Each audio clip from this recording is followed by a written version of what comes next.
ಕ್ಷೇತ್ರಗಳ ಪೈಕಿ 10 ಕ್ಷೇತ್ರದಲ್ಲಿ ಯಾವುದೇ ಪ್ರಾಬ್ಲಮ್ ಇಲ್ಲ. 10 ಕ್ಷೇತ್ರ ಪ್ರಾಬ್ಲಮ್ ಇಲ್ಲ, 18 ಕ್ಷೇತ್ರ ಪ್ರಾಬ್ಲಮ್ ಇದೆ. ಆದ್ದರಿಂದ ಲೋಕಸಭಾ ಚುನಾವಣೆಗೆ ಸಾಕಷ್ಟು ಮುಂಚೆನೇ ಅಭ್ಯರ್ಥಿಗಳ ಮೊದಲ ಪಟ್ಟಿ ಘೋಷಣೆ ಮಾಡೋದಕ್ಕೆ ಬಿಜೆಪಿ ನಾಯಕರು ನಿರ್ಧಾರ ಮಾಡಿದ್ದಾರೆ. ಈ ಹಿಂದೆ ಇಂಥ ನಿರ್ಧಾರ ಮಾಡಿದಾಗ ಅತಿ ಹೆಚ್ಚು ಸ್ಥಾನಗಳನ್ನು ಅವರು ಗೆದ್ದಿದ್ದಾರೆ. ಅಭ್ಯರ್ಥಿಗಳ ಹೆಸರು ಕೂಡ ಆ ಪಟ್ಟಿಯಲ್ಲಿರುತ್ತೆ. ಯಾವತ್ತೂ ಕೂಡ ಏನು ಮಾಡ್ತಾರೆ ಅವರು, ನರೇಂದ್ರ ಮೋದಿ ನಂಬರ್ 1, ಅಮಿತ್ ಶಾ ನಂಬರ್ 2 ಮತ್ತು ರಾಜನಾಥ್ ಸಿಂಗ್ ಅಥವಾ ಜೆ ಪಿ ನಡ್ಡಾ ಅವರ ಹೆಸರನ್ನು ಘೋಷಣೆ ಮಾಡ್ತಾರೆ. ಹಾಗಿದ್ರೆ ಬನ್ನಿ, ಎಲ್ಲೆಲ್ಲಿ ಪ್ರಾಬ್ಲಮ್ ಇಲ್ಲ ಬಿಜೆಪಿಗೆ, ಹಾಲಿ ಎಂಪಿಗಳು ಎಲ್ಲಿ ಗೆಲ್ತಾರೆ ಅಥವಾ ಎಲ್ಲಿ ಯಾವುದೇ ಪ್ರಾಬ್ಲಮ್ ಇಲ್ಲದೆ ಟಿಕೆಟ್ ಕೊಡ್ತಾರೆ. 28 ಕ್ಷೇತ್ರ ನೆನಪಿಟ್ಕೊಳ್ಳಿ, ಇದು ಏಕ್ದಮ್ ಅಕ್ಯುರೇಟ್ ಆಗಿರುವಂಥ ಮಾಹಿತಿ. Shivamogga number 1, no problem. BY ರಾಘವೇಂದ್ರಗೆ ಮತ್ತೆ ಟಿಕೆಟ್ ಸಿಗುತ್ತೆ, ಪ್ರಾಬ್ಲಮ್ಮೇ ಇಲ್ಲ ಬಿಜೆಪಿಗೆ. ರಾಘವೇಂದ್ರ ಹೆಂಗೆ ಅಂತಂದರೆ ಅಲ್ಲಿರುವಂಥ ಎಲ್ಲ ವಿಧಾನಸಭಾ ಕ್ಷೇತ್ರ ಇದೆಯಲ್ಲ, ಅಲ್ಲಿಗೆ MLA ಕೂಡ ರಾಘವೇಂದ್ರ.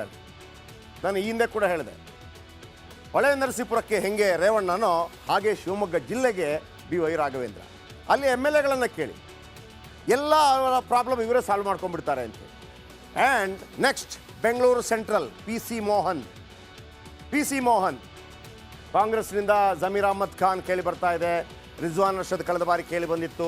ಆಮೇಲೆ ಪ್ರಕಾಶ್ ರಾಜ್ ಇಲ್ಲೇ ಸ್ಪರ್ಧೆ ಮಾಡಿದ್ರು. ಯಾರು ಬಂದರೂ ಕೂಡ PC ಮೋಹನ್ ಅವರನ್ನು ಅಲಗಾಡಿಸೋಕ್ಕಾಗ್ತಾ ಇಲ್ಲ.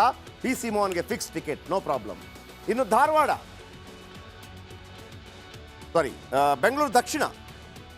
ಬೆಂಗಳೂರು ದಕ್ಷಿಣದಲ್ಲಿ ಬೇರೆ ಬೇರೆ ಹೆಸರು ಕೇಳಿ ಬರ್ತಾ ಇದೆ. ಜೈಶಂಕರ್ ಬರ್ತಾರೆ, ವಿದೇಶಾಂಗ ಸಚಿವ ಬರ್ತಾರಾ ಗೊತ್ತಿಲ್ಲ ಅಂತ ಮಾತು ಕೇಳಿ ಬಂದಿತ್ತು.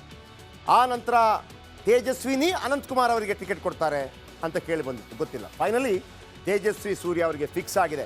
ಪ್ಲಸ್ ಏನಪ್ಪ ಅಂತಂದರೆ ತೇಜಸ್ವಿ ಸೂರ್ಯ ಅವರಿಗೆ ಸೋಮಣ್ಣ ಕೂಲ್ಕುಲಾಗಿದೆ. ಅಲ್ಲಿ ಜಗದೀಶ್ ಶೆಟ್ಟರ್ ಕಾಂಗ್ರೆಸ್ಗೆ ಹೋದ ಕಾರಣಕ್ಕಾಗಿ ಸ್ವಲ್ಪ ಆ ಕಡೆ ಈ ಕಡೆ ಆಗ್ಬೋದು ಅಂತೇಳಿ. ಯಾಕಂದರೆ DK ಶಿವಕುಮಾರ್ ಜೊತೆ ಮತ್ತು ಸಿದ್ದರಾಮಯ್ಯ ಅವ್ರ ಜೊತೆ ಆ ಭಾಗದ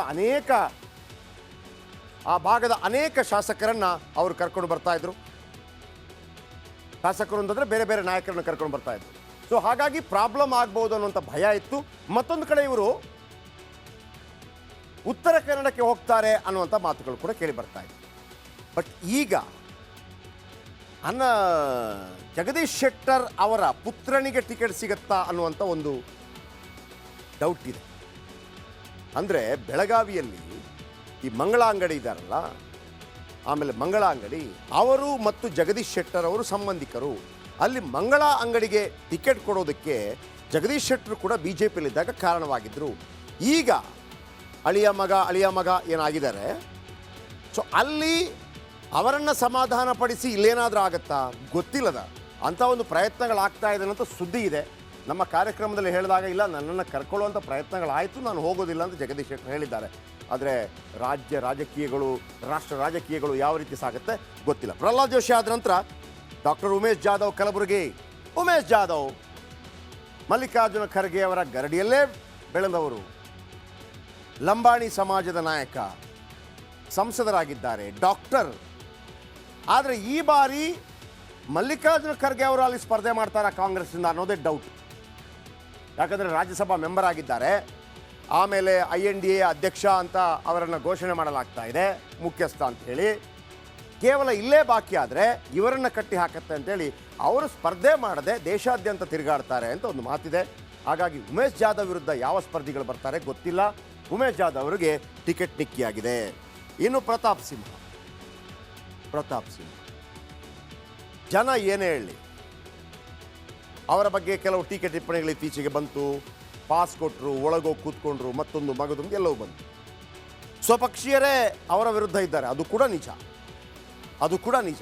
ಆದರೆ ಒಂದಂತೂ ಭಾಳ ಸ್ಪಷ್ಟ, ನಿಮಗೊಂದು ಇವರ ಬಗ್ಗೆ ಒಂದು ಸ್ಯಾಂಪಲ್ ಕೊಡ್ತೀನಿ. ಅಯೋಧ್ಯೆ ಇನ್ನೂ ರಾಮ ಮಂದಿರ ಉದ್ಘಾಟನೆ ಆಗಿಲ್ಲ. ಮೈಸೂರಿಂದ ಅಯೋಧ್ಯೆಗೆ ಟ್ರೈನ್ ರೆಡಿಯಾಗಿದೆ. ಆಮೇಲೆ ಪಾಸ್ಪೋರ್ಟ್ ಕಚೇರಿ. ನೀವು ಮೈಸೂರು ಬೆಂಗಳೂರು ದಶಪಥ ರಸ್ತೆ ಉಳಿದವರು ಏನೇ ಹೇಳಿ, ಉಳಿದವ್ರ ಜವಾಬ್ದಾರಿ ಇರಲಿಲ್ಲ ಅಂತ ನಾನು ಹೇಳೋದಿಲ್ಲ. ಆದರೆ ಅದನ್ನು ಹೆಗಲ ಮೇಲೆ ಹಾಕ್ಕೊಂಡು ಓಡಾಡಿ ಬಡದಾಡಿ ಮಾಡಿದ್ದು, ಅದಕ್ಕೆ ತುಂಬ ಶ್ರಮ ವಹಿಸಿದ್ದು ಪ್ರತಾಪ್ ಸಿಂಹದಲ್ಲಿ ಎರಡು ಮಾತಿಲ್ಲ. ಅವರ ಕೆಲಸ ಕಾರ್ಯವೈಖರಿ. ಹಾಗಿರುವಾಗ ನೀವು ಯಾವುದೇ ಆರೋಪ ಪ್ರತ್ಯಾರೋಪಗಳು ಏನೇ ಬಂದರೂ ಕೂಡ, ಜೊತೆಗೆ ದೊಡ್ಡಗೌಡರ ಆಶೀರ್ವಾದ ಇದೆ, ಕುಮಾರಸ್ವಾಮಿಯವರ ಆಶೀರ್ವಾದ ಇದೆ, ಅಲ್ಲಿ ಒಕ್ಕಲಿಗ ಸಮುದಾಯ ಏನು ಡಿಸೈಡ್ ಮಾಡುತ್ತೆ ಅನ್ನೋದು ಮೇನ್ ಫ್ಯಾಕ್ಟ್ರಲ್ಲಿ, ಆಮೇಲೆ ಆ ಮಠ ಸ್ವಾಮೀಜಿಗಳು, ಜೊತೆಗೆ ನರೇಂದ್ರ ಮೋದಿಯವರ ಅಭಯಹಸ್ತ. ಹೀಗಿದ್ದ ಪಕ್ಷದಲ್ಲಿ ಪ್ರತಾಪ್ ಸಿಂಹ ಅವರಿಗೆ ಬಿಟ್ಟರೆ ಬೇರೆ ಯಾರಿಗೆ ಟಿಕೆಟ್ ಕೊಡ್ತಾರೆ? ಒಂದಂತೂ ಭಾಳ ಸ್ಪಷ್ಟಪ್ಪ, ಬೇರೆ ಬೇರೆ ಕಡೆ ಮಂಗಳೂರು, ಉಡುಪಿ, ಚಿಕ್ಕಮಗಳೂರು ಆ ಭಾಗದ ಹುಡುಗರು ಫೇಸ್ಬುಕ್ಕಲ್ಲಿ ಬರ್ಕೊಳ್ಳೋದು, ಸೋಷಿಯಲ್ ಮೀಡಿಯಾದಲ್ಲಿ ಬರ್ಕೊಳ್ಳೋದು ನೋಡ್ಬೋದು. ನಮಗೆ ಕೊಡಿ ಈ ನಾಯಕರನ್ನು, ಇವರನ್ನು ನಾವು ಗೆಲ್ಲಿಸ್ತೀವಿ ಅಂತ. ಯಾಕಂದರೆ ಮೊದಲಿಗೆ ಪ್ರತಾಪ್ ಸಿಂಹ ಉಡುಪಿ ಚಿಕ್ಕಮಗಳೂರೇ ಕೇಳಿದರು. ಆರಂಭದಲ್ಲಿ ಉಡುಪಿ ಚಿಕ್ಕಮಗಳೂರೇ ಕೇಳಿದರು ಫಸ್ಟ್ ಟೈಮ್ MP ಆಗುವಂಥ ಸಂದರ್ಭದಲ್ಲಿ. ಆದರೆ ಶೋಭಾ ಕರಂದ್ಲಾಜೆ ಅಲ್ಲಿದ್ದಾರೆ ಅನ್ನೋ ಕಾರಣಕ್ಕಾಗಿ ಯಡಿಯೂರಪ್ಪನವರು ಅದನ್ನು ಇಷ್ಟಪಡಲಿಲ್ಲ. ಮೈಸೂರು ಕೊಟ್ಬಿಟ್ರು, ಸೋತೋಗ್ತಾರೆ ಅಂತ ಕೊಟ್ಟಿದ್ರು. ಬಟ್ ಪ್ರತಾಪ್ ಸಿಂಹ ಗೆದ್ದರು. ಇನ್ನು ಪ್ರತಾಪ್ ಸಿಂಹ ಅವರನ್ನು ತಡೆಯೋಕ್ಕಾಗಲ್ಲ. ಆದರೆ ಅವರ ಮೇಲೆ ಬಂದಿರುವಂಥ ಆರೋಪ ಇದೆಯಲ್ಲ, ಅದರಿಂದ ಯಾವ ರೀತಿ ಹೊರಗೆ ಬರ್ತಾರೆ ಗೊತ್ತಿಲ್ಲ. ಇನ್ನು ಹಾಸನ, ರಾಯಚೂರು ರಾಜು ಗೌಡ್ರು ಕೊಡ್ತಾರಾ? ರಾಜು ಗೌಡ್ರು ಟಿಕೆಟ್ ಬದಲಾಗತ್ತಾ? ಇದೊಂದು ಡೌಟ್ ಇದೆ. ಇನ್ನು ಹಾಸನ ಪ್ರಜ್ವಲ್ ರೇವಣ್ಣ, ಅಲ್ಲಿ ಯಾರು ನಿಂತರೂ ಕೂಡ ಅದು JDS ಬಿಟ್ಟು ಬೇರೆ ಯಾರಿಗೂ ಇಲ್ಲ. ಚಿಕ್ಕಬಳ್ಳಾಪುರ JDSಗೆ ಹೋಗುತ್ತೆ ಅನ್ನುವಂಥ ಗುಮಾನಿ ಇದೆ. ಚಿಕ್ಕಬಳ್ಳಾಪುರದ JDS ಆದರೆ ಯಾಕೆ ಈ ಡೌಟ್ ಬರ್ತಾ ಇದೆ ಅಂತಂದರೆ, ಡಾಕ್ಟರ್ ಸುಧಾಕರ್ ಆಲ್ರೆಡಿ ಬಂದಿದ್ದಾರೆ ಅಲ್ಲಿಗೆ, ಮಾತಾಡಿದ್ದಾರೆ ಕುಮಾರಣ್ಣನವ್ರ ಜೊತೆ. ಡಾಕ್ಟರ್ ಸುಧಾಕರ್ ಹೇಗಿದ್ದಾರೆ ಅಂತಂದರೆ, BJPಗೆ ಬಿಟ್ಟುಕೊಟ್ರೆ BJPಯಿಂದ ಅಭ್ಯರ್ಥಿ, BJPಗೆ ಬಿಟ್ಟುಕೊಟ್ಟಿಲ್ಲ ಅದು JDSಗಿದ್ರೆ JDSನಿಂದ ಅಭ್ಯರ್ಥಿ ಆಗ್ತಾರೆ. ಅದರಲ್ಲಿ ಎರಡು ಮಾತಿಲ್ಲ. ಇನ್ನು ಕೋಲಾರ ಮುನಿಸ್ವಾಮಿ ಅವರು ಕಳೆದ ಬಾರಿ ಫ್ಲೂಕಲ್ಲಿ ಗೆದ್ದರು ಅಂತಿದೆ. ಹಾಗಾಗಿ BJPಯಲ್ಲಿ ರಿಸ್ಕ್ ತೆಗೆದುಕೊಳ್ಳುವಂಥ ಪ್ರಯತ್ನಕ್ಕೆ ಹೋಗಲಿಕ್ಕಿಲ್ಲ. KH ಮುನಿಯಪ್ಪ ಮತ್ತು ರಮೇಶ್ ಕುಮಾರ್ ಅವರನ್ನು ಒಂದು ರೀತಿಯಲ್ಲಿ ಸಂಧಾನ ಮಾಡಿಸುವಂಥ ಸಾಧ್ಯತೆ ಇದೆ. ಸೊ ಹಾಗಿರುವಾಗ ಕೋಲಾರ JDSನಿಂದ ಸ್ಪರ್ಧೆ ಮಾಡ್ತಾರಾ? ಹಾಗಿದ್ದರೆ ಈಗ ಒಂದು ಬ್ರೇಕ್ ತಗೋತೀನಿ. ಶೆಟ್ರು 10 ಜನ ಟಿಕೆಟ್ ಫಿಕ್ಸ್ ಅಂತಂದರು. ಯಾರಿಗೆ ಪ್ರಾಬ್ಲಮ್ ಇದೆ? 18 ಜನರಿಗೆ ಇನ್ನೂ ಪ್ರಾಬ್ಲಮ್ ಇದೆ. ವಿಜಯೇಂದ್ರ ಏನು ಮಾಡ್ತಾರೆ ಗೊತ್ತಿಲ್ಲ, ಯಡಿಯೂರಪ್ಪನವ್ರು ಏನು ಮಾಡ್ತಾರೆ ಗೊತ್ತಿಲ್ಲ.